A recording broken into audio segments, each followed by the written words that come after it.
নমস্কার, আমি মৌমিতা। আমার কবিতা পাঠ চ্যানেলে আমার সকল শ্রোতা বন্ধু এবং দর্শক বন্ধুকে আন্তরিক শুভকামনা জানিয়ে আজকের গল্প পাঠ শুরু করছি।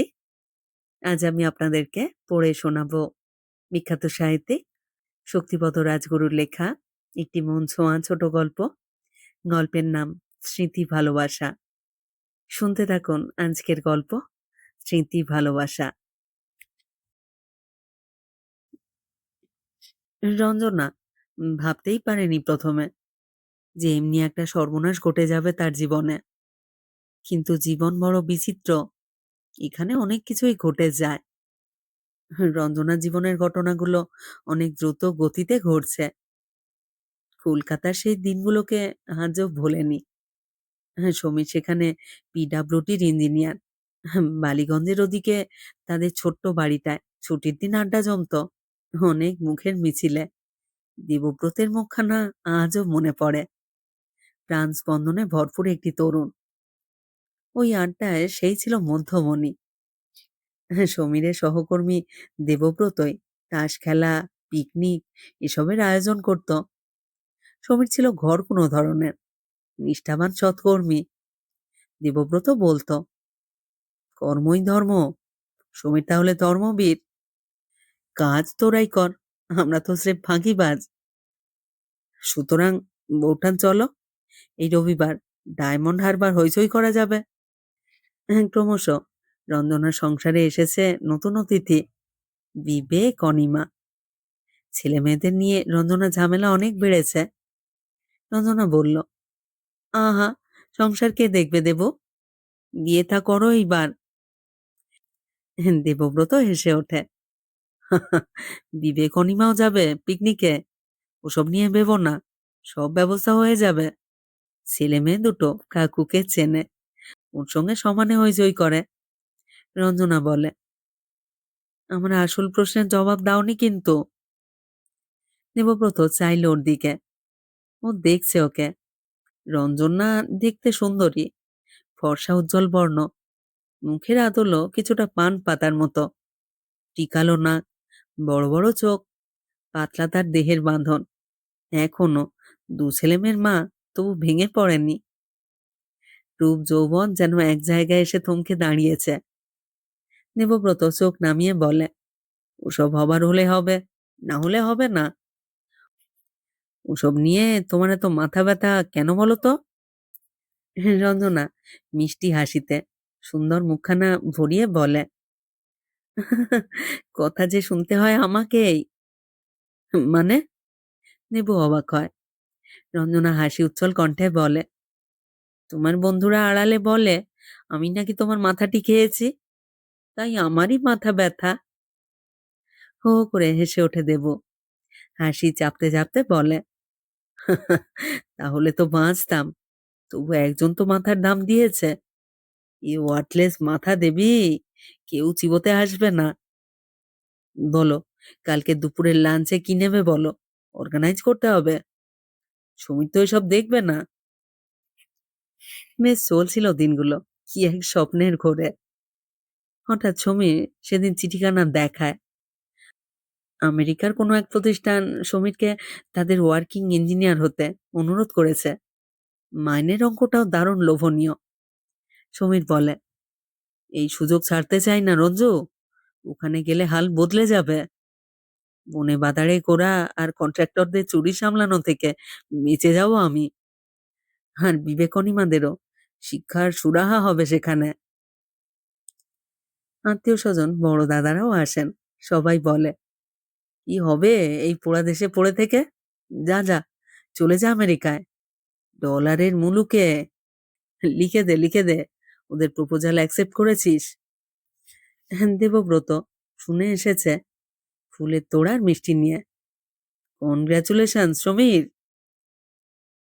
আড়ালে রঞ্জনা বলে দেবুকে, আমাদের তাড়াতে পারলে তুমি বাঁচো, তাই না? দেব রঞ্জনার দিকে চেয়ে অবাক হয়। ডাগর চোখে জলের আভাস, কণ্ঠস্বর অশ্রু ভরা। দেবু বলে, কি হলো রঞ্জনা?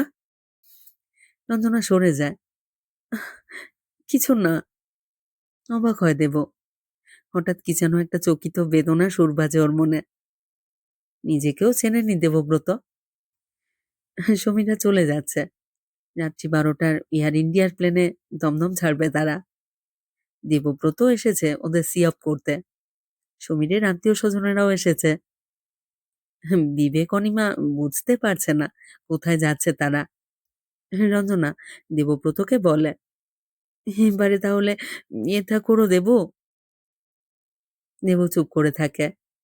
মনে হয় তার জীবনের একটা দিন শূন্য হয়ে গেল। মধ্যরাত্রির নিস্তব্ধ তারাজলা আকাশে বিরাট 747 জাম্বো জেট একটা জ্বলন্ত তারা হয় ঊর্ধ্বাকাশে মিলিয়ে গেল। রঞ্জনা, সমীর, ছোট খুশি ভরা বাচ্চা দুটো হারিয়ে গেল দেবুর জীবন থেকে। রঞ্জনার চোখে ঘুম নেই। প্লেনের পুরো কাচের ভিতর দিয়ে সে মহাশূন্যের দিকে চেয়ে থাকে। ছুলেছে সব ছেড়ে এক নতুন দেশে, এক নতুন দেশে রঞ্জনা। এত বড় প্লেনের মধ্যে তারা চারজনই যেন এক সম্পূর্ণ পৃথক সত্তা। মহাসাগরের মধ্যে একটা ছোট্ট পারিবারিক দ্বীপ রচনা করেছে তারা। সবে ভোর হচ্ছে তখন। মরুভূমির দেশ কুয়েত। প্লেন থেমেছে তেল নেবার জন্যে। এরপর লন্ডন, তারপর আটলান্টিক পাড়ি দিয়ে নিউ ইয়র্ক। রঞ্জনা নতুন দেশে এসে প্রথম বেশ অসুবিধাতেই পড়েছে। একটা অ্যাপার্টমেন্টের ৩ তলার ফ্ল্যাটে জায়গা পেয়েছে তারা। কলকাতার ফ্ল্যাট বাড়ির মতোই ব্যাপারটা, কিন্তু কলকাতার ফ্ল্যাট বাড়ির মতোই হুটহাট যাত্রার ঢুকবার পথ এখানে নেই। সমীর বলে, এখানেও চোর ডাকাতের উৎপাত আছে, তাই ফ্ল্যাটের প্রবেশপথে ইন্টারকম আছে প্রত্যেক ফ্ল্যাটের নাম্বার দিয়ে। যে ফ্ল্যাটে আসতে চাইবে সেই নম্বরে ফোন করতে হবে। ফ্ল্যাটের বাসিন্দারা যদি তাকে চেনে তারাও পুশ বটম টিপলে তবে ফ্ল্যাটের সিঁড়ির বা লিফটে আসবার প্রবেশদ্বার খুলবে। রঞ্জনা ক্রমশ এই যান্ত্রিক জনজীবনে অভ্যস্ত হয়ে ওঠে। স্বামী সকাল ৭টায় বের হয় অফিসে। নিউ ইয়র্কে তখন প্রায় ফিকে অন্ধকার থাকে। এখান থেকে ম্যানহাটন টিউব রেলে ৪৫ মিনিটের পথ। ফিরে রাত্রি ৮টায়। রঞ্জনা বিবেক আর অনিমাকে নিয়ে থাকে। আশেপাশের ফ্ল্যাটে সারা পৃথিবীর বিভিন্ন জাতি এসে আশ্রয় নিয়েছে। Italian, Spanish, Swedish, Japan, Filipino, চীনা, জাপানি, গ্রিক, কি নেই। রঞ্জনা কারোর ভাষাও বোঝে না। কাজ চলা ইংরেজি বলতে পারে মাত্র। তাই দিয়ে কাছের ডিপার্টমেন্টাল স্টোরে সবজি, চাল, ডাল, তেল, রুটি, মাখন, ডিম কিনবার কাজ চালায়। শুধু শনিবার আর রবিবার সমীর বাড়িতে থাকে। বাকি কটা দিন রঞ্জনার ছেলেমেয়েদের নিয়ে সময় কাটে কি ভয়ে ভয়ে। ক্রমশ সমীর পায়ের নিচে মাটি পেয়েছে। রঞ্জনাও আশেপাশে দু একটি ঘর বাঙালি বাসিন্দার খবর পায়। তাদের সঙ্গে উইকেন্ডে পিকনিকে যায়, না হয় রামকৃষ্ণ মিশনে যায়। চেনা জানা গণ্ডি বাড়তে থাকে। ভাড়ার ফ্ল্যাট ছেড়ে সমীর নিজের একখানা বাড়িও কিনেছে। রঞ্জনাও খুশি হয়। তবু বলে সে, এখানে ঘরবাড়ি করলে শেষ অবধি এখানেই থাকবে নাকি? সমীর বলে, না না, যতদিন পারি কিছু টাকা পয়সা জমিয়ে নি। কিছু টাকা পয়সা জমিয়ে নিই রঞ্জ। ডলারের দেশ, মাল কামাও। বিবেক অনিমারাও পড়াশুনো করছে। ওদের স্কুলের কাছেই বাড়িটা সস্তায় পেলাম। দেশে যাবার সময় বেচে দিয়ে যাব। আর গাড়ি, গাড়ি তো চাই। সেটা রঞ্জনাও বুঝেছে গাড়ি দরকার এখানে। বছরগুলো দেখতে দেখতে কেটে যায়। রঞ্জনা নিজের বাড়িটাকে সুন্দর করে সাজিয়েছে। সামনে পিছনে ছোট্ট বাগান। পিছনের বাগানে রঞ্জনা নিজের হাতে বেগুন, টমেটো, বরবটি, লাউ, কাঁচা লঙ্কা লাগায়। নিউ ইয়র্কে ৩-৪ মাস গ্রীষ্ম, হালকা ঠান্ডার মৌসুম থাকে।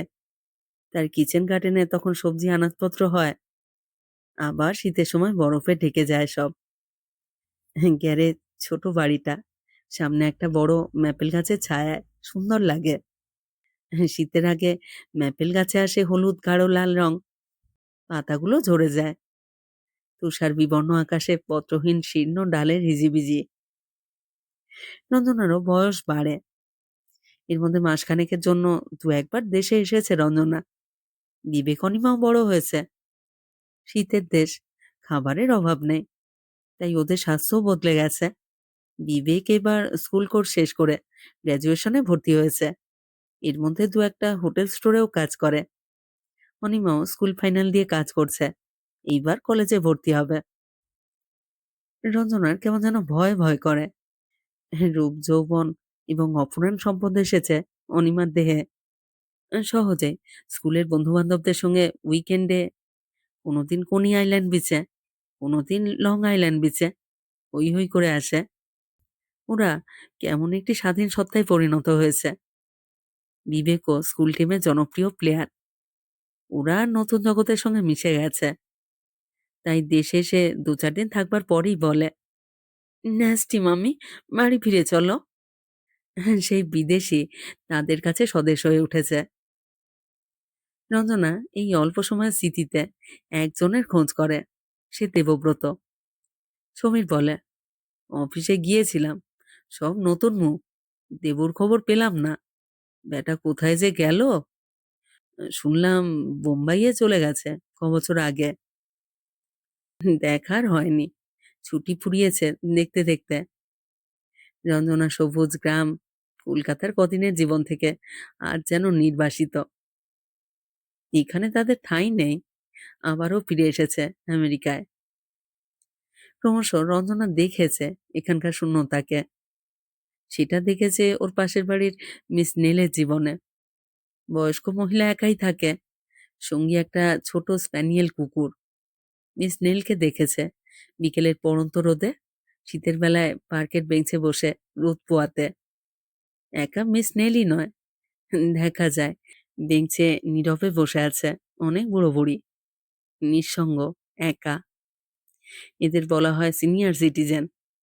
আমেরিকার সমাজে এই এক ব্যর্থ করুণ চিত্র।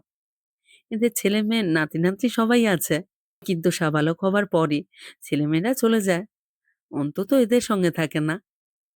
একা একা, নিঃসঙ্গ, পরিত্যক্ত হয়ে সে সিনের অপেক্ষায় বসে আছে। মিস নেলকেও দেখেছে রঞ্জনা। বড়দিনে ২-৪টে গ্রিটিং কার্ড আসে, জানান দেয় যে বংশধররা কেউ আছে, তাদের বাবা মা। সন্ধ্যার মুখে বুড়ি মিস নেল কুকুরটাকে নিয়ে বাড়ি ফেরে। রঞ্জনা দেখে ওই বিষাদ করুণ জীবনকে। এত প্রাচুর্য, এত প্রাচুর্য, কিন্তু ওদের নিঃসঙ্গতাকে পূর্ণ করতে পারে না। তার ছেলে মেয়ে সংসার আছে, দেশে গিয়ে বিবেকের বিয়ে দিয়ে বউ আনবে, অনিমারও বিয়ে দেবে। কথাবার্তা চলছে কলকাতায়। বিবেক চাকরি পাবে, সমীর রিটায়ার করে বাড়িতেই চেম্বার করবে, কনসাল্টিং ইঞ্জিনিয়ার হবে। সমীর বলে, সব প্ল্যান করে রেখেছো দেখছি। রঞ্জনা বলে, বিবেক তো কাজ করছে, বালিগঞ্জের সেই মুখুজ্জে সাহেবকে লেখো, আর অনিমারও বিয়ে দিয়ে দি আগে। কিন্তু তার আগেই অনিমাই কথাটা জানায়। শুধু জানায় না, দেখায়ও ছেলেটিকে। ফ্রেঞ্চ অরিজিন, ওই ফ্রান্সিস, ওই ফ্রান্সিসের তরুণ স্বাস্থ্যবান, কোনো কম্পিউটার ফার্মে কাজ করে বস্টনে। আমি ফ্রান্সিসকে বিয়ে করছি মা, বস্টনে ওর অফিসেও কাজ পাচ্ছি। অবাক হয় রঞ্জনা, বাধা দেয়, কি বলছিস? তোর জন্য কলকাতায় পাত্র দেখছি, বিরাট ডাক্তারের ছেলে, সেও ডাক্তার। অনিমা উদ্ধত দেহের যৌবন কাঁপিয়ে বলে, that Calcutta, nasty mummy, we had decided to marry. বিয়ে করছি আমরা এখানে ফ্রান্সিসকেই, প্লিজ মাম্মি। যেন অতি তুচ্ছ একটা কথা ওই বিয়ে। রঞ্জনা বিশ্বাসই করতে পারে না। সমীর বলে, বাধা দিয়েও লাভ হবে না রঞ্জু, ওরা এখন অ্যাডাল্ট সিটিজেন। তাই বলে মায়ের কথা শুনবে না? রঞ্জনার কথায় সমীর বলে, এখানে তারা আলাদা রঞ্জু, ওদের ভালো মন্দ ওদেরই বুঝতে দাও। ছেলে মেয়ে বড় হলে স্বাধীন হয়ে যায় এখানে। রঞ্জনার কাছে এ যেন চরম আঘাতে। আজ সে মা হয়ে শুধুমাত্র দর্শকের মতো দেখবে তার মেয়ের বিয়ে। চিরকালের জন্য পর হয়ে গেল অনিমা। গাছ থেকে পোকা ফল যেমন হারিয়ে যায়, অনিমাও তেমনই সরে গেল নীরবে। আর বিবেক চাকরি পেয়ে গেছে মিচিগানে। চলে গেল বিবেকও। একা পড়ে রইল রঞ্জনা আর সমীর। সমীর বলে, চলো এই উইকেন্ডে অ্যাটলান্টিক সিটিতে, ফিরবার পথে বস্টনে অনিমাকেও দেখে আসবো। রঞ্জনারও আটকে থাকতে ভালো লাগে না, তাই বের হয়। অ্যাটলান্টিক সমুদ্র তীরে গড়ে উঠেছে এক অতি আধুনিক শহর। বিরাট হোটেল, প্রমোদ আর ক্যাসিনো। হাজার মানুষ গাড়ি নিয়ে যায়, ক্যাসিনোতে বসে জুয়ার আসর, স্লট মেশিনে জুয়া খেলছে হাজারো মেয়ে পুরুষ। মদেরও অভাব নেই, অভাব নেই বান্ধবীর। সেখানে সবই মেলে। রঞ্জনা বলে, এ কোথায় এলাম? বাতাসে ওঠে ডলারের বাদ্য। হঠাৎ হলের একটা স্লট মেশিনে ডলারের চাকতি গুঁজে একজনকে হ্যান্ডেল টানতে দেখে দাঁড়ালো রঞ্জনা। অবাক হয় সে, এগিয়ে যায় ওদিকে। দেবু, দেবব্রত না? লোকটি চাইলো মেশিন ছেড়ে, দেখছে রঞ্জনাকে। তুমি, রঞ্জু? সমীরও এগিয়ে আসে। তুই এখানে কবে এলি? দেবু বলে, দাঁড়াও, দানটা টেনে নি। কিন্তু উঠলো না কিছুই। দেবু বলে, শালা, ভরাতি এমনি, সব ফাঁকা। ওপাশে একটা রেস্তোরাঁয় এসে খাবার নিয়ে বসেছে, চিকেন ফ্রাই, ফ্রেঞ্চ ফিঙ্গার আর কিছু রাশিয়ান স্যালাড। দেবু বলে, বছরই চলে এসেছি, ছিলাম ডালাসে, এবার নিউ ইয়র্কে এসেছি কমাস। তোমাদের হালফিল ঠিকানাও জানি না, তাই দেখা করতে পারিনি। রঞ্জনাও দেখছে ওকে, বলে সে, একাই এসেছ? হেসে ওঠে দেবু। দুকা পাবো কোথায়? বলিনি, আমার মাথাটা এতই বিশ্বাস যে চিবোবার মতো কেউই এলো না আর। যারা ছিল তারাও সরে গেছে। রঞ্জনা দেখছে ওকে। রাত্রি ভোর হয়ে আসছে, ওরা ফিরছে নিউ ইয়র্কের দিকে। দেবব্রত ফ্ল্যাশিং এর দিকে উঠেছে একটা অ্যাপার্টমেন্টে। এখান থেকে সমীরের বাড়ি বেশি দূর নয়, তাই উইকেন্ডে আড্ডাও জমছে। সেদিন রঞ্জনার ছেলে বিবেকও এসেছে মিচিগান থেকে। হ্যালো বিবেক। বিবেক এখন এক বলিষ্ঠ যুবক। সেই দেখা ছোট্ট ছেলেটিকে আর চেনা যায় না। এই সমাজ সভ্যতা তাকে বদলে দিয়েছে। Hello uncle. বিবেকও চিনেছে দেবব্রতকে, কিন্তু আগেকার সেই উষ্ণতা আর নেই। বিবেক কার্ড এগিয়ে দেয়, সে বিয়ে করছে মিচিগানেরই একটি মেয়েকে। রঞ্জনা চমকে ওঠে, এসব যেন তার হারাবাড়ি পালা। তার ঘরে বউ আসবে, বংশধর আসবে, এই স্বপ্ন কোথায় শূন্যে মিলিয়ে গেল। সমীর জানে রঞ্জনার দুঃখটা, বলে সে, ঠিকই ঠিকই রঞ্জু। পরদিন নেমন্তন্ন সেরে বিবেক ফিরে গেল মিচিগানে। বিয়ের ছাতনাতলা, বধূবরণ, মন্ত্রপাঠ, সব স্বপ্নই রয়ে গেল রঞ্জনার। দেবুকে বলে, সব হারিয়ে গেল দেবু, কি পেলাম এখানে? টাকা রোজগার করছি কাদের জন্য? সংসার এখানে অস্তিত্বহীন একটা পদার্থ। স্নেহ, ভালোবাসা এই সমাজে মূল্যহীন। হঠাৎ এমনই দিনে ঘটে গেল চরম সর্বনাশ। সমীরও এসেছিল এদেশে তার সংসারের কথা ভেবে, কিন্তু অনিমাও চলে গেল, বিবেকও গেল তাদের ছেড়ে নিজের সংসারে। রঞ্জনাকে সান্ত্বনা দিয়েছে সে, কিন্তু নিজের মনকে সান্ত্বনা দিতে পারেনি। জীবনভর পরিশ্রম যে এমনই অর্থহীন হয়ে যাবে এখানে, তা ভাবতেও পারেনি। সেই ভাবনাগুলোই তিলে তিলে তার জীবন শক্তিকে শেষ করে এনেছিল। হঠাৎই সেদিন অফিসেই অজ্ঞান হয়ে যায়, সেখান থেকে হাসপাতাল। রঞ্জনাও খবর পায়, তখন সব শেষ। সমীর প্রবাসে এসে শেষ নিঃশ্বাস ত্যাগ করলো হাসপাতালে। দেশের মাটিতে আর ফিরে যেতে পারেনি, তার ঘরে ফেরার স্বপ্ন স্বপ্নই রয়ে গেল। দেবব্রত আর বাঙালিরা এসেছিল। বস্ট- বস্টন থেকে অনিমা টেলিগ্রাম পাঠিয়ে দুঃখ জানিয়েছে, কি কাজে যেন আটকে গেছে। বিবেক দুদিনের জন্য এসে শেষ সৎকার করে ফিরে গেছে। শূন্য বাড়িটা, বাড়িটা করেছিল সমীর, কিন্তু আজ আর কেউ নেই। সব কোলাহল থেমে গেছে। দেওয়ালে কয়েকটা বিবেক, অনিমা আর সমীরের ছবি সেই অতীতের স্মৃতি হয়ে আছে মাত্র। নন্দনা সারা মন জুড়ে এমনই শূন্যতা। রাত্রি নামে, ম্যাপেল গাছে হাওয়ায় সুর জাগে। দু একদিন দেবু আসে, দুজনে সেই সন্ধ্যা কাটে স্মৃতির মন্থনে। তারা ফুল জাগে আকাশে। দু একটা প্লেন জোসেফ কেনেডি এয়ারপোর্ট থেকে উড়ে চলেছে। ওদের কোনোটা গিয়ে থামবে নারকেল আম গাছ ঘেরা দমদম এয়ারপোর্টের টারম্যাকে। তাদের দেশের মাটিতে কলকাতার কথা মনে পড়ে। আজ সেখানের সঙ্গেও প্রায় কোনো সম্পর্ক নেই রঞ্জনার। এখানেও সে একা, সেখানেও সে একা। রাত নামে, দেবু ফিরে যায় তার অ্যাপার্টমেন্টে। রঞ্জনার ঘুম আসে না। সারা বাড়িতে সে একা। মনে হয় নিচে কাঁধে যেন পায়ের শব্দ ওঠে। জেগে ওঠে রঞ্জনা। না, পাশে কেউ নেই। ঘড়িতে বাজে রাত্রি ৩টে। ম্যাপেল গাছের ফাঁক দিয়ে দেখা যায় ঘুমন্ত নগরীর নির্জন পথ। সব শূন্য, সব শূন্য, নিঃসঙ্গতায় ভরা। সেদিন মেলায় মিস নেলের বাড়িতে পুলিশ আসতে দেখলো রঞ্জনা। ওই বন্ধ বাড়িটার একটা ঘরে পড়েছিল বৃদ্ধার মৃতদেহ। তার ছেলে মেয়েরা কেউ ডলাস, কেউ শিকাগোতে বাস করছে। জীবনের শেষ মুহূর্তে বুড়ি মিস নেল মারা গেল এমনই নিঃসঙ্গতার মাঝে।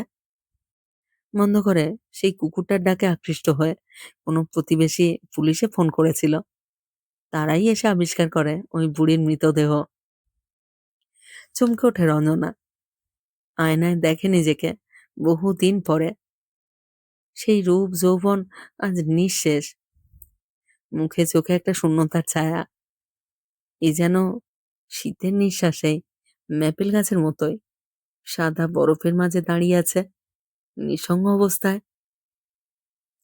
এ কি ব্যাপার, কি ব্যাপার? দেব সেদিন দেখে ওকে অবাক হয়। বলে দেব, শরীর খারাপ নাকি রঞ্জু? কি ব্যাপার? রঞ্জনা দেখছে দেবুকে।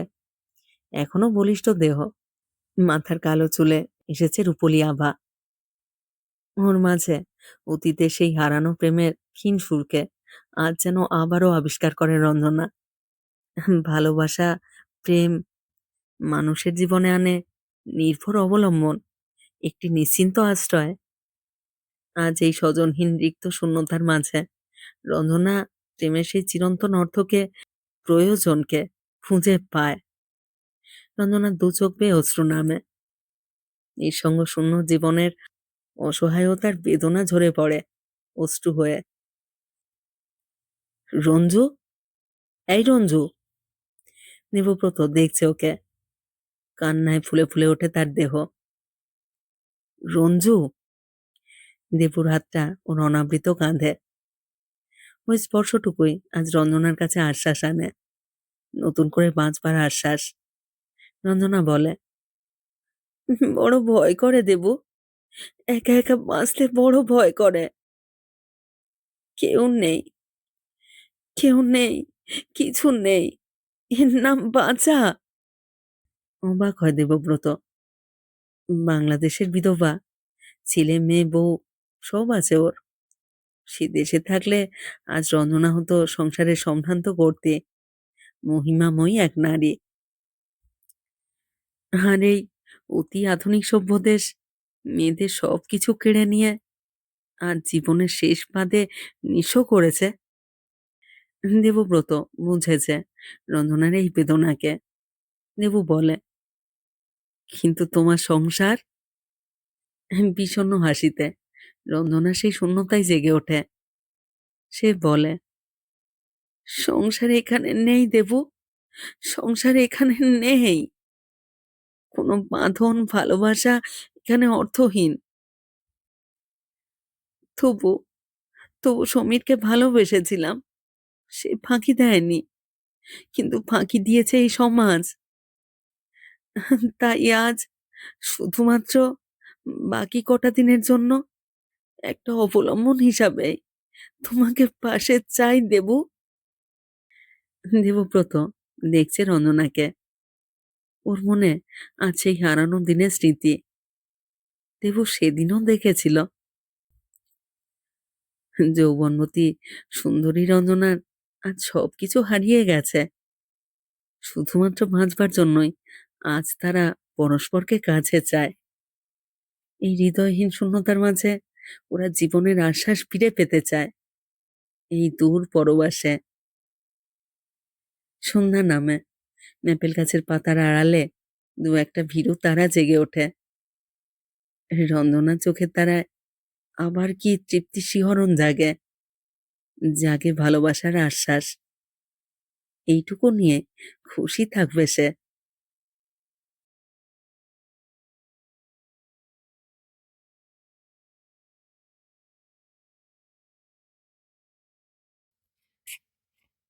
শেষ হলো আজকের গল্প। শক্তিপদ রাজগুরুর লেখা গল্প স্মৃতির ভালোবাসা। যারা পুরো গল্প পাঠটি শুনলেন তাদেরকে জানাই আমার আন্তরিক ধন্যবাদ। যদি গল্পটি আপনাদের ভালো লেগে থাকে তাহলে অবশ্যই একটি লাইক করবেন এবং শেয়ার করে দেবেন আপনাদের প্রিয়জনের মধ্যে। আর যারা নতুন শুনছেন, যারা এখনো এই চ্যানেলটি সাবস্ক্রাইব করেননি, তাদের কাছে অনুরোধ আপনারা অবশ্যই চ্যানেলটি সাবস্ক্রাইব করে আমার সাথে থাকুন আর নিয়মিত শুনতে থাকুন নতুন বাংলা গল্প। আপনাদের মতামতের অপেক্ষায় রইলাম। সকলেই খুব ভালো থাকুন। ফিরে আসছি খুব শীঘ্র নতুন গল্প নিয়ে।